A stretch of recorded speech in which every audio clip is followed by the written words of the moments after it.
युवा शक्ति है, साहस है। कहीं हिमालय के शिखर को छूने का जोश है तो कहीं समुद्र की गहराइयों को नापने का जुनून। कभी हमारे युवा पर्वत की तरह अडिग दिखाई देते हैं तो कभी नदी के तीव्र वेग की तरह अपने रास्ते में आने वाली हर बाधा को हटाकर आगे चलते हुए नजर आते हैं। युवा यूं तो एक छोटा सा शब्द है, लेकिन अपने अंदर समेटे हुए है असीम शक्ति को और इसके साथ ही अनगिनत भावों को। नमस्कार, आप देख रहे हैं युवाओं का पसंदीदा कार्यक्रम युव तरंग। आपके साथ मैं हूं शिखा शर्मा।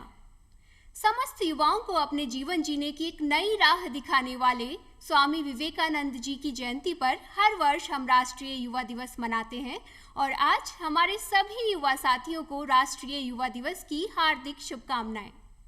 स्वामी विवेकानंद जी ने युवाओं को यही संदेश दिया था कि वो अपनी शक्ति को पहचाने और अपने हर भय को भूलकर आगे बढ़े और इसके साथ ही अपने लक्ष्य को प्राप्त करें।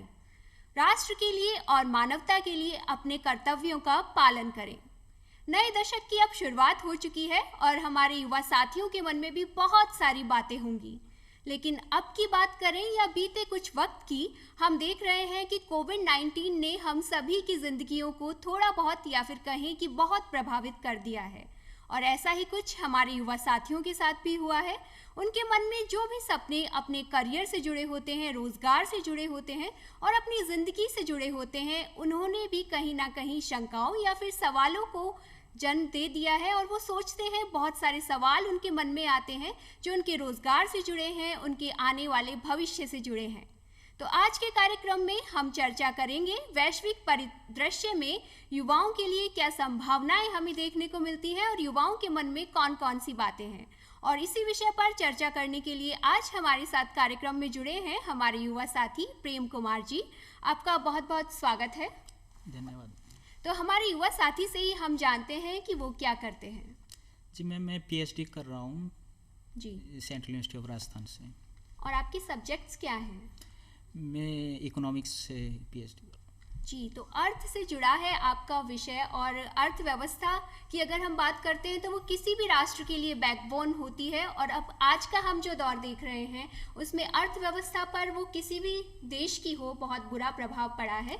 तो आज जब हम बात की शुरुआत करते हैं तो सबसे पहले तो आपके मन में क्या विचार चल रहे हैं वैश्विक परिदृश्य को देखते हुए? इंटरनेशनल लेवल पर हमारे युवाओं के लिए रोजगार की क्या स्थिति आपको नजर आ रही है?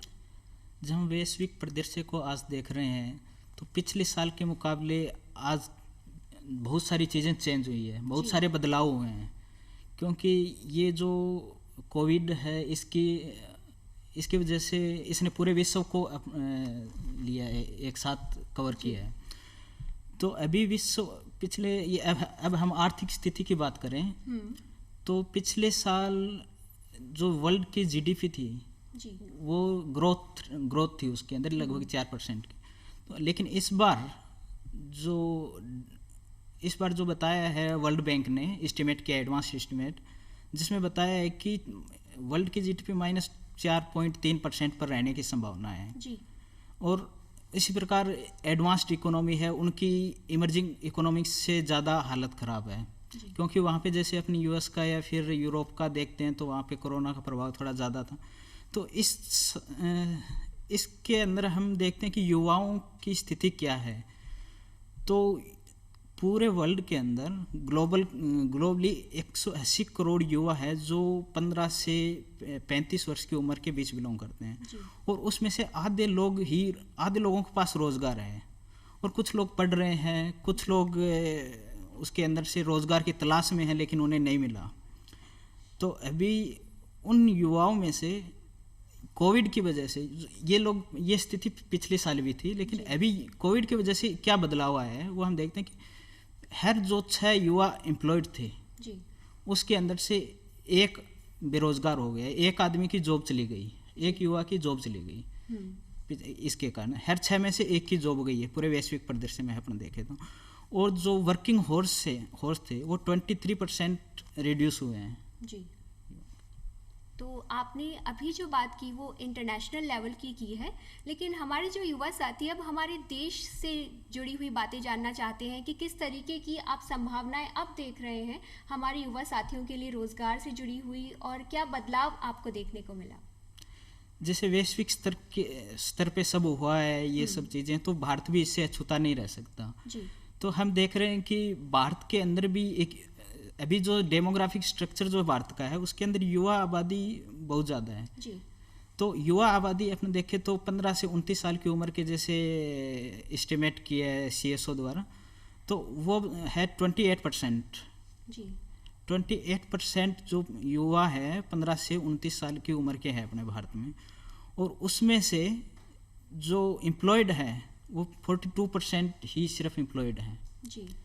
और अभी जो कोविड की वजह से अप्रैल जैसे स्ट्रिक्ट लॉकडाउन लग गया, जैसे अप्रैल के अंदर मई के अंदर, उस टाइम अचानक से 27 मिलियन जो पीपल थे, जी। जो युवा थे, बाहर आ गए जॉब मार्केट से।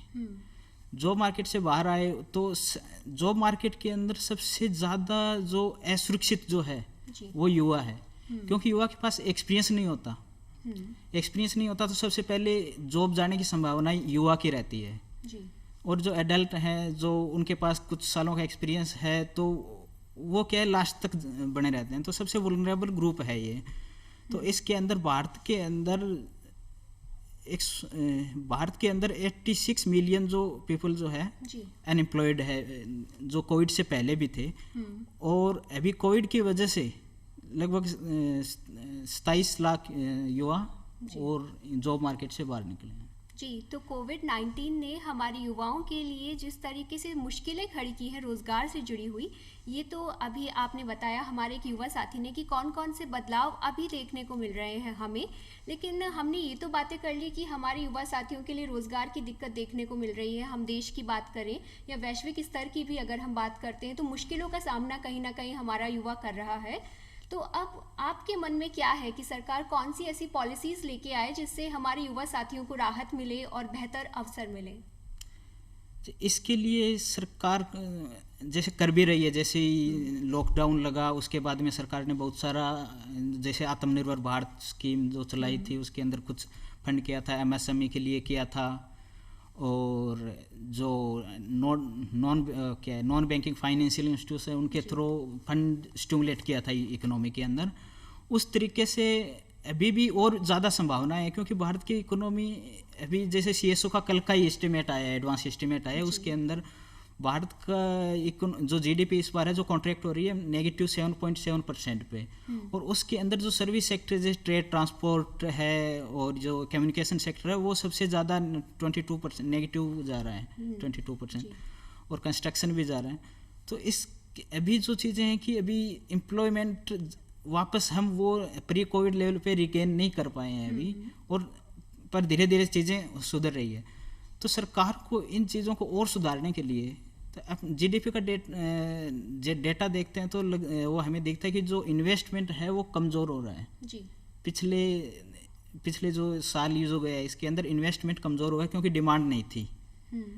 तो इस सबसे पहले गवर्नमेंट को जो स्टेप है, जो अभी बजट आ रहा है, तो सरकार ये कर सकती है कि कुछ डिमांड जो प्री कोविड लेवल पे उसको उस लेवल तक पहुंचाने के लिए कुछ एक्सपेंडिचर जो है ग्रामीण इंफ्रास्ट्रक्चर पे एक्सपेंडिचर है, ताकि जो ग्रामीण क्षेत्र के युवा है उनको रोजगार मिल सके। जैसे इंफ्रास्ट्रक्चर से इरिगेशन सेक्टर में ये लगाए, या रोड नेटवर्क बनाने में लगाए, या फिर जो कोल्ड स्टोरेज है जो अभी एग्रीकल्चर की बहुत ज़्यादा रिक्वायरमेंट है उसके, क्योंकि इसके बिना अभी हमारा जो फूड वेस्ट जा रहा है बहुत सारा।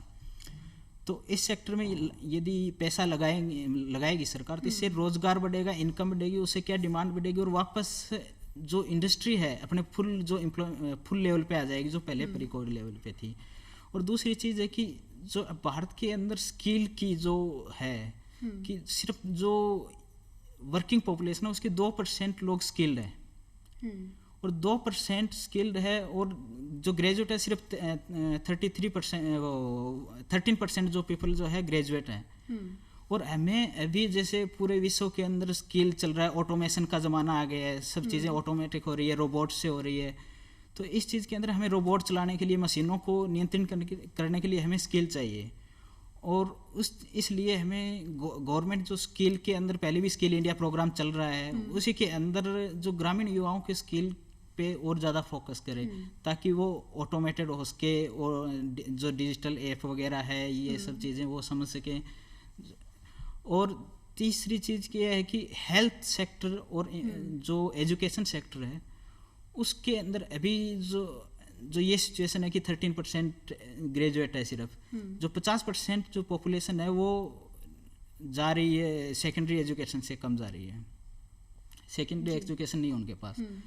तो उस चीज़ को बढ़ाने के लिए एजुकेशन पे हमें जो अभी 4.5% जो जीडीपी का है उसको हमें 6% 7% जो न्यू एजुकेशन पॉलिसी के अंदर लिखा भी है, जो गवर्नमेंट जो न्यू एजुकेशन पॉलिसी लाई है वो बता रहा है कि हम एजुकेशन सेक्टर में निवेश बढ़ाएंगे, और जो वोकेशनल ट्रेनिंग है वो 10th के बाद शुरू हो जाएगी, 10th क्लास के बाद। लेकिन अभी जो प्रेजेंट सिचुएशन के हिसाब से न्यू एजुकेशन पॉलिसी अभी जो लागू कर रहे हैं वो बहुत अच्छी साबित होगी। जी, तो आपने सरकार से आपकी कौन कौन सी उम्मीदें हैं ये तो हमें बता दी, लेकिन अब जब बात आती है कि युवा के मन की, आपने स्किल की बात की, तो कौन कौन सी ऐसे स्किल हैं जैसे अभी हमारे जो युवा साथी देख रहे हैं तो आप सोचते हैं कि उन्हें अब सीख लेनी चाहिए? मतलब अभी भी हो सकता है कि वो घर पर रहना ज़्यादा प्रेफर कर रहे हों, तो घर पे रहते हुए वो सीख सकते हैं ऑनलाइन और ख़ुद को अपडेट कर सकते हैं, तो ऐसी कौन कौन सी स्किल्स आपको लगती हैं? अभी जो स्किल्स है मैंने जैसे बताया ऑटोमेशन का नाम लिया, जो अभी जो इलेक्ट्रॉनिक सेक्टर है, आईटी सेक्टर में वैसे हम पहले से ही काम कर रहे हैं, लेकिन आईटी सेक्टर के अंदर भी और ज़्यादा संभावनाएं हैं। इलेक्ट्रॉनिक सेक्टर के अंदर मेक इन इंडिया के अंदर गवर्नमेंट क्या स्टार्टअप इंडिया को बूस्ट कर रही है, उसके थ्रू मेक इन इसमें इलेक्ट्रॉनिक सेक्टर में बहुत ज़्यादा संभावनाएं हैं। तो इन सब और जो क्या है टेक्सटाइल इंडस्ट्री है उसके अंदर बहुत ग्रोथ पोटेंशियल है इंडिया की टेक्सटाइल इंडस्ट्री के अंदर, क्योंकि हमारे पास हर चीज़ है टेक्सटाइल के लिए, जो प्राइमरी से लेकर जो चीज़ें चाहिए वैल्यू एडिशन चेन के अंदर। और भी जैसे ये ऐप बेस्ड जो चीज़ें चल रही है अभी, जैसे उबर चल रही है, ये फूड डिलीवरी का है या फिर चीज़ें ये है, तो युवा उस तरीके की स्किल एक्वायर करें जिससे ये सब चीज़ों के अंदर वो आ सके, इलेक्ट्रॉनिक इंडस्ट्री के अंदर वो आ सके, ऑटोमेशन के अंदर वो आ सके, जो आईटी सेक्टर के अंदर वो आ सके, टेक्सटाइल इंडस्ट्री के अंदर वो आ सके, और जैसे इंटीरियर डिजाइनिंग वगैरह है, ये चीज़ें भी अभी इनका भी बहुत ज़्यादा पोटेंशियल है।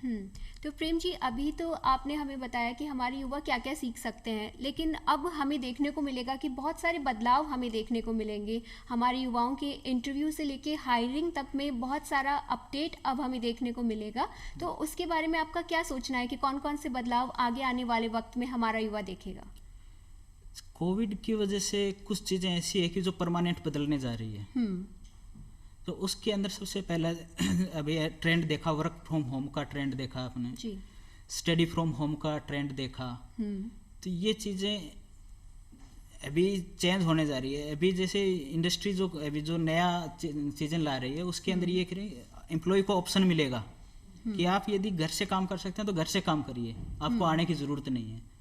तो उस तरीके के एम्प्लॉय यदि कंपनी को ज़्यादा मिलते हैं तो वो क्या करेगी कि ठीक है ऑफिस स्पेस का नहीं लग रहा उनका, ये चीज़ें बच रहा है, तो उनको वो ज़्यादा प्रेफर करेगी।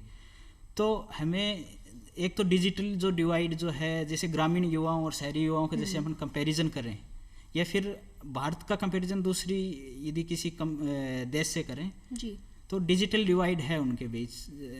हम सिर्फ बहुत सारे लोग हैं जो सिंपल एप्स है उनका इस्तेमाल नहीं कर पाते, तो उन चीज़ों को डिजिटल डिवाइड है उसको ख़त्म करना होगा। युवा सबसे ये स्किल है जो आसपास उनके पास जो भी अपॉर्चुनिटी है कि डिजिटली वो कैसे साक्षर बने, हर चीज़ को कैसे समझे, कैसे ऐप का इस्तेमाल करें, कैसे ऑनलाइन इंटरव्यू वो दें, कैसे ऑनलाइन वर्क फ्रॉम होम का वो सिस्टम वो कैसे अडेप्ट करें, वो स्किल उनके लिए सीखनी अभी बहुत ज़रूरी है आज की। जी, तो हमारे युवाओं को अब शुरुआत कर देनी चाहिए कि वो नए माहौल में किस तरीके से उनके लिए अवसर होंगे, उसके लिए खुद को तैयार रखें, अपनी स्किल्स को सीखें और बहुत सारे कोर्सेज़ हैं ऑनलाइन जो आपको सिखाते हैं, नई स्किल्स आपको देते हैं और आने वाले वक्त में जैसा भी आपको हायरिंग के लिए अगर बुलाया भी जाएगा तो आपका इंटरव्यू होगा, हो सकता है वो कंप्यूटर के ज़रिए ही हो और उसके बाद आपकी हायरिंग होगी, तो उसके लिए आपको खुद को प्रिपेयर करके रखना होगा। आने वाले वक्त में बहुत सी संभावनाएं आपके लिए आएंगी, तो उसके लिए आप खुद को तैयार करते रहिए और धीरे धीरे ही सही आप एक दिन परफेक्ट ज़रूर हो जाएंगे। और आपने बात की थी ग्रामीण और शहरी युवाओं की, तो शहरी युवाओं के लिए कौन कौन से अवसर अभी आपको नज़र आते हैं आने वाले वक्त में? शहरी युवाओं के लिए भी जैसे ग्रामीण और शहरी युवाओं की जब अपन बात करते हैं तो कुछ जो एडवांटेज है शहरी युवाओं के पास में, वैसे तो रोजगार का क्षेत्र इतना इंटीग्रेटेड हो गया है कि बॉर्डर नहीं बचा है शहर और गांव के बीच में, गांव के लोग हर जगह आ रहे हैं। लेकिन फिर भी कुछ उनके पास ज़्यादा एडवांटेज है क्योंकि वो थोड़े ज़्यादा स्किल्ड हैं। और दूसरी चीज़ है कि उनके पास अपॉर्चुनिटी, सीखने की अपॉर्चुनिटी और काम करने की अपॉर्चुनिटी भी बहुत ज़्यादा है। यदि वो कुछ पार्ट टाइम काम करना चाहे तो अपने घर पे रह के या फिर 2 घंटे के लिए घर से बाहर निकल के काम कर सकते हैं। वो एडवांटेज ग्रामीण युवाओं के पास नहीं है। तो इस तरीके के अभी जो चीज़ें चल रही है, कुछ ऐप बेस्ड जो काम चल रहे हैं या वर्क फ्रॉम होम चल रहा है या स्टडी फ्रॉम होम चल रहा है, ये चीज़ें शहरी युवाओं के लिए काम सबसे ज़्यादा जो है लाभदायक है। जैसे मैं कोई एग्जांपल लेता हूँ, जैसे उबर की या ओला की ये चल रही है, बाइक चल रही है जी, टैक्सी बाइक चल रही है, तो उसके अंदर यदि कोई अपना काम कर रहा है और काम करते करते यदि 2 घंटे भी वो दिन में थोड़ा पार्ट टाइम जॉब कर रहा है, दूसरा जॉब कर रहा है, तो उसकी यदि 15,000 की इनकम, किसी स्कूल में पढ़ा रहा है वो 15,000 की इनकम है, तो उसके अंदर वो ऐड कर सकता है 5,000 रुपये और। तो इस तरीके की संभावनाएं हैं कि वो अपनी स्किल को डाइवर्सिफाई करे। जो उसके पास पहले से स्किल है वो 2-4 ऐसी और स्किल जो उसको इसमें इंटरेस्ट भी हो और वो कर सके, तो अपनी स्किल को डाइवर्सिफाई कर सकते हैं वो। जी, तो अपने इंटरेस्ट के अकॉर्डिंग, आपका इंटरेस्ट किसी भी क्षेत्र से जुड़ा हुआ हो सकता है, लेकिन आपको इस बात का ध्यान रखना है कि आप खुद को अपडेट करते रहें और वही स्किल आगे आने वाले समय में आपके लिए बहुत काम आएगी। अब प्रेम जी, एक और बात देखने को मिल रही है कि हमारे युवा कुछ ऐसे थे जो रोज़गार कर रहे हैं और अब उन्हें मुश्किलों का सामना करना पड़ रहा है, लेकिन बहुत से ऐसे भी युवा हैं जो अब कुछ कोर्स करके निकलने वाले थे और जिन्हें उम्मीदें थी कि उनका प्लेसमेंट हो जाएगा और उनकी कहीं नौकरी लग जाएगी, उससे जुड़े हुए सपने भी उनके मन में चल रहे थे। तो वो सब युवा जो अभी घर पे होंगे या फिर उतने अवसर उनके लिए नहीं होंगे, तो वो किन बातों का ध्यान रखें? आप क्या सोचते हैं कि उन्हें क्या करना चाहिए इस वक्त में? सबसे पहले तो अभी जो एक स्टडी आई थी किसी अमेरिकन रिसर्च इंस्टीट्यूट की, प्यू रिसर्च की, तो उसके अंदर बताया गया कि जो स्टडी फ्रॉम होम, जो अभी स्कूल बंद है, सब चीज़ें बंद है, तो घर पे रह के काम भी कर रहे हैं, पढ़ भी रहे हैं और उनकी जो संभावनाएं हैं, उनको ऐसा लग रहा है कि जैसे संभावनाएं ख़त्म हो रही है, क्योंकि वो एक गैप आ जाता है तो उसके बाद में उनको थोड़ी नेगेटिविटी फील आती है। उसकी वजह से 90% युवा अभी थोड़ी मेंटल इलनेस से जूझ रहे हैं। तो मेरा सुझाव है कि मेंटल इलनेस से जूझ रहे हैं, आप लोगों के साथ बात करें और मेंटली आप प्रिपेयर रहें, मेडिटेशन करें, ये सब चीज़ें करें, तो आप मेंटल इलनेस से बाहर निकलें। और दूसरी चीज़, अवसाद की कोई ज़रूरत नहीं है, हम 1 साल बाद वापस उसी ट्रेंड पर आ जाएंगे। और जो चीज़ें हैं कि वो आप अपने आप को चीज़ों में बिजी रखें। जो आजकल ऑनलाइन कोर्सेज बहुत चल रहे हैं, जैसे NPTEL पे चल रहे हैं और भी EDX है, उसके एक से बहुत सारी साइट्स हैं जो ऑनलाइन कोर्सेज चला रही हैं और उसके अंदर अच्छे अच्छे कोर्सेज चल रहे हैं, जैसे MIT के कोर्सेज चल रहे हैं, ऑक्सफोर्ड के कोर्सेज चल रहे हैं। और अपनी स्किल को आप किसी भी दिशा में ले जा सकते हैं, जिस आपका इंटरेस्ट है उस प्रकार की स्किल आपके पास अवेलेबल है ऑनलाइन, वो आप कर सकते हैं वहाँ पे जी। तो आप जो ये टाइम है, आपकी स्किल को डाइवर्सिफाई करें वो और उसके अंदर जोड़ें जी। और आप अकेले न रहें, कुछ लोगों के बीच में रहें ताकि आप मेंटली डिस्टर्ब ना हो। तो प्रेम, आपके अनुभव कैसे रहे इस दौर में? जैसे आप बता रहे हैं कि तनाव से बिल्कुल भी ना लें हमारे युवा, तो आपने क्या किया अपने तनाव को दूर करने के लिए? मैं अपने परिवार के साथ हमेशा रेगुलर टच में रहता हूँ, बात करता रहता हूँ। और फिर वो चीज़ें हैं कि मेरे थोड़ी इस परेशानी ये कम थी, क्योंकि मेरे कैरियर का मुझे पता था कि अभी जो PhD मेरी चल रही है तो उसे अभी टाइम लगना है, और वो उससे मेरे को ज़्यादा फर्क नहीं पड़ा जी, क्योंकि मेरा काम थोड़ा कंटिन्यू रहा, जो मैं घर से भी कर सकता था और फिर मैं यहाँ से भी कर रहा हूँ, जयपुर आने के बाद यहाँ से भी कर रहा हूँ। तो हमारे युवा साथी जो किसी भी क्षेत्र से जुड़े हुए हैं और किसी भी अवसर की उन्हें तलाश थी, वो बिल्कुल भी निराश ना हो, बल्कि खुद में नए सुधार वो करते रहें, नई बातों को वो सीखते रहें, तो उनके आने वाले वक्त में यही उनकी ताकत बन जाएगी, क्योंकि हमारे युवा कुछ भी कर सकते हैं और आने वाला समय उनके लिए अच्छे अवसर जरूर लेके आएगा। लेकिन ज़रूरत है इस समय का सदुपयोग करने की और बिल्कुल भी निराश नहीं होने की। तो हमने इतनी सारी बातें तो की प्रेम जी, अभी जुड़े हुए अलग अलग सेक्टर्स से, कि कहाँ कहाँ पर क्या क्या प्रभाव पड़ गया। लेकिन कभी कभी ऐसा भी होता है कि कुछ अगर बुरा होता है तो उसके साथ कुछ अच्छा भी जुड़ा होता है। तो कौन से ऐसे सेक्टर्स थे जिनमें हमने देखा कि जो अच्छे साबित हो सकते हैं हमारे युवाओं के करियर के लिए? ऐसे कौन कौन से सेक्टर्स हैं? अब अभी जैसे मैंने थोड़ी देर पहले ही बताया, जो पोटेंशियल किस सेक्टर के अंदर अभी ज़्यादा है, तो इलेक्ट्रॉनिक जो सेक्टर है और मार्केटिंग जो है, जो मार्केटिंग का सेक्टर है उसके अंदर भी हमारे युवा जा सकते हैं। उसके अंदर बहुत ज़्यादा स्कोप है। आप ऑनलाइन कोर्स कर सकते हैं, मार्केटिंग के, मैनेजमेंट के कोर्स कर सकते हैं। और ऑटोमेशन जो मैंने बताया कि उसके अंदर उस तरीके की आप स्किल डेवलप करो कि आप कैसे इंटरनेट पे काम कर सकते हैं। और अपैरल जो क्या है, टेक्सटाइल इंडस्ट्री है, उसका मैंने बताया कि उसके अंदर भी संभावनाएं बहुत ज़्यादा है।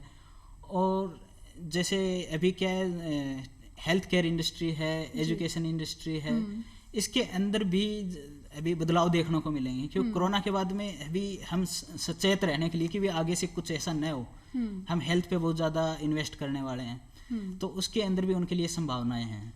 जी, तो कुछ सेक्टर्स ऐसे हैं जिसमें हमारे युवाओं के लिए बहुत सी संभावनाएं देखने को मिलेंगी। तो बस आप खुद को तैयार करते रहिए। और अभी हम आपसे ये भी जानना चाहेंगे इसके साथ ही कि हमारे युवा साथी खुद को तैयार तो करते ही जा रहे हैं, लेकिन आपके मन में इस वक्त क्या है कि आने वाले कौन से अवसर हमारे युवा साथियों के लिए आने वाले हैं? एक यूथ की तरह आप क्या सोचते हैं? एक यूथ के नाते मैं सोचता हूँ कि जो अवसर अभी कोरोना की वजह से, या तो कोरोना की वजह से आ रहे हैं, जैसे कुछ चीज़ें परमानेंटली चेंज हो रही है, जैसे अपने वर्क फ्रॉम होम का जिक्र किया, या फिर ये चीज़ें जुड़ रही है। ऑटोमेशन, जैसे अपन ऑटोमेशन का अभी ज़माना बढ़ता जा रहा है, और ऑटोमेशन के अंदर भारत के अंदर 15% हम ऑटोमेटेड मशीनें इंपोर्ट कर रहे हैं। 15% ग्रोथ हो रही है हर साल। तो इससे हम अंदाज़ा लगा सकते हैं कि अगले जो साल है, 10 साल के अंदर जो हमारी जो युवा पीढ़ी आज जो 15 साल से कम उम्र की है, वो रोजगार के अंदर आएगी, तो उनको कितने स्किल्ड होने की ज़रूरत है। तो वो अपने आप, जो युवा पीढ़ी है, पेरेंट्स हैं, वो देखें कि इनके स्किल की व्यवस्था की जाए। जी, और अब ये भी एक सवाल मन में आता है कि आप एक युवा हैं, तो आप क्या सोचते हैं कि हमारे युवा साथी किस तरीके से हमारे देश को आर्थिक तौर पर मजबूत बनाने के लिए अपना योगदान दे सकते हैं? जी, हमारे देश के युवाओं में बहुत जोश है, वो पूरे जोश के साथ काम कर भी रहे हैं। कोरोना के अंदर भी आपने देखा कि बहुत सारे युवा, कोई भूखा है या किसी को है, सब ने ऐसे काम किया, सब कोरोना के अंदर भी लगे रहे। हेल्थ जो कोरोना वॉलेंटियर है वो भी लगे रहे।